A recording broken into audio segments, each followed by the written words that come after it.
উপযুক্ত যুবতী মেয়েরা এরাও আপনার এই দোকানপাটগুলোতে অসভ্য জানোয়ারের মতো নামে যায়।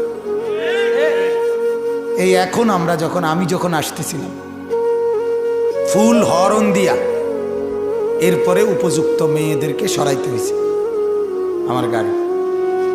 এই এখন অথচ রাত এশার ওয়াক্ত, অসভ্যতা কোথায় নামছে? এশার ওয়াক্ত রাতের 8টা বাজে, তখনও যদি মুসলমানের মেয়ে অন্ধকার পরিবেশের ভিতরে রাস্তায় দোকানপাট মাহফিল শত শত যুবক চতুর্দিকে আছে, এর ভেতর দিয়ে যদি এই অসভ্যরা এই সময়ও রাস্তায় থাকে, এদের অসভ্যতাটা কি পরিমাণ, এরা কি পরিমাণ নিকৃষ্ট আপনি ভাবেন। এদের ন্যূনতম হায়া, ন্যূনতম লজ্জাটুকু কোথায়?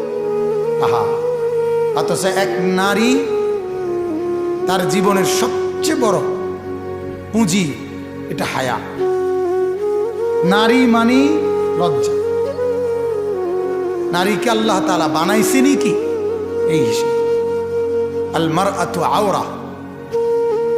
আল্লাহ নবী সাল্লাল্লাহু আলাইহি সাল্লাম বলেন নারী মানেই হলো আওরাত, ঢেকে রাখার, আড়ালে থাকার বিষয়। নবীজি বলছে নারী মানেই হলো আড়ালে থাকা, আড়ালে থাকা। পুরা কোরআনুল কারীমের মধ্যে আল্লাহ পাক রব্বুল আলামিন শুধুমাত্র একজন নারী হযরত মরিয়ম আলাইহিস সালাম,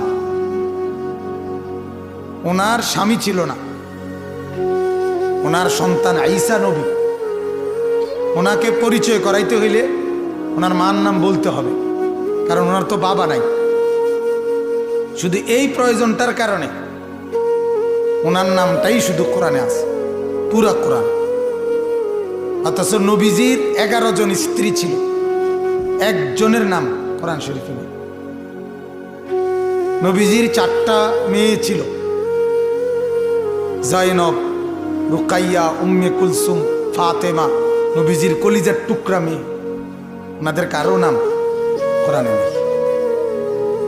আল্লাহ তাআলা চাচ্ছে নারীর নামটা পর্যন্ত আড়ালে থাকে। নবীর স্ত্রী বলছে ইয়া নিসা আন নবী, হে নবীর স্ত্রীগণ, এইভাবে বলছে, কিন্তু নাম বলেন, এইভাবে আড়ালে রাখছে।